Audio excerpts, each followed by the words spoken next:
In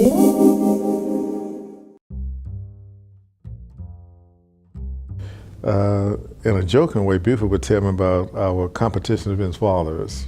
Because he, of course, had 6 kids. I had 6, we lost one, you know. That's divine decision. But we would kid each other about who's gonna have the most kids. And I'd say, Beaufort, you got that race won, my friend. Always, I'm not gonna try to catch up with you. In the end, we both talked about fatherhood a lot. And he was talking about how it was models of fathers that the community needed. Oh man, I met Beaufort. Beaufort came by my tie store in the early 70s and we started talking. Then we got to the place where in the afternoon he always come by and we just sit and talk. And then he got elected to the school board.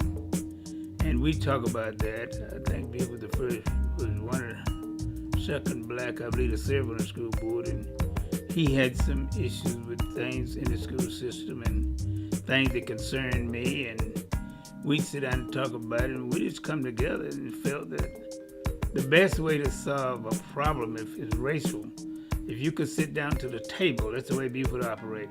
If you sit down at the table with people and you talk about it, you can solve a problem. I think that he saw politics as a way of affecting change for the lives of people who lived in this community, particularly people who did not have the advantages that other folks may have had, because that's constantly what he would always talk about.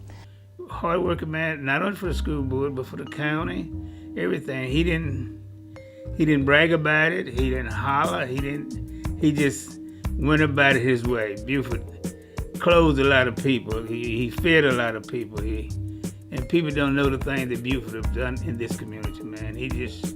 He inspired me. He kept me moving. And Beaufort's kind of got told a lot of jokes, but within those jokes was a lot of wisdom too. He said, man, you know what? So-and-so got a so-and-so job, and they're making this amount of money. And I looked at the records. I said, how'd you find out about? Well, you know, it's public record, Fleming. Don't you know what the public records are? So he was just, he was sort of nudged one to get more involved in research to find out what was really going on. And he would say, listen, I've heard this, Fleming, can you check this out for me? We got a good relationship going, and I would do my research. So Beaufort was very insightful on things like that and encouraged me to get the facts first. Before you open your mouth about anything else, you make sure you have the facts down pat. And he said, a lot of people talk a lot, but they do very little. The library we have downtown, that magnificent structure we have downtown, Beaufort Bailey was in the hospital. The county commissioner's meeting was called to the hospital by Ted Kaplan to have a final vote to build that library in the sick room of Beaufort Bailey, and the vote was 4-3. Most people don't know that. That's the kind of commitment Beaufort Bailey has to this community. So he's at Forsyth Hospital, but he's willing to have a meeting in his room to make sure that county library was built. And because there was a lot of resistance. So a lot of people didn't want to see anything. $20 million downtown in Winston-Salem, having access on that scale to the average person. Many people said, no, it's not worth the time. You're going to have a whole lot of this and that coming through, because that unfortunately became the reputation of that. But look at it now. It's like the Library of Congress in the Southeast. Everybody now is proud of it. But behind the scenes, again, Beaufort Bailey's tenacity, his commitment, really made that happen. I called him Mr. Bailey then, was a county commissioner, and I knew that his commitment to Winston-Salem was great. He had a love for his university, Winston-Salem State University. So I was able to watch him as I was growing up, and then had the great opportunity to work with him on the Urban League board. And we came, as I said before, we came on the board together. Beaufort's commitment to Winston-Salem was just beyond anything that I can even think about. You know, he was just committed to whatever it was that he was doing. Winston-Salem State, County Commissioners, and the Urban League. So when he and I came on board to get together, he told me, he said, well, we gotta turn this place around, Evelyn.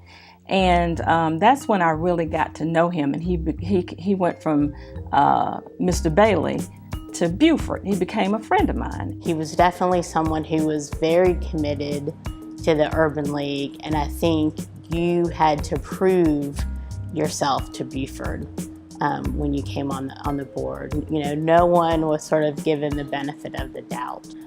You know, I think Beaufort was someone who was definitely committed to the Winston-Salem community, and more specifically the African American community.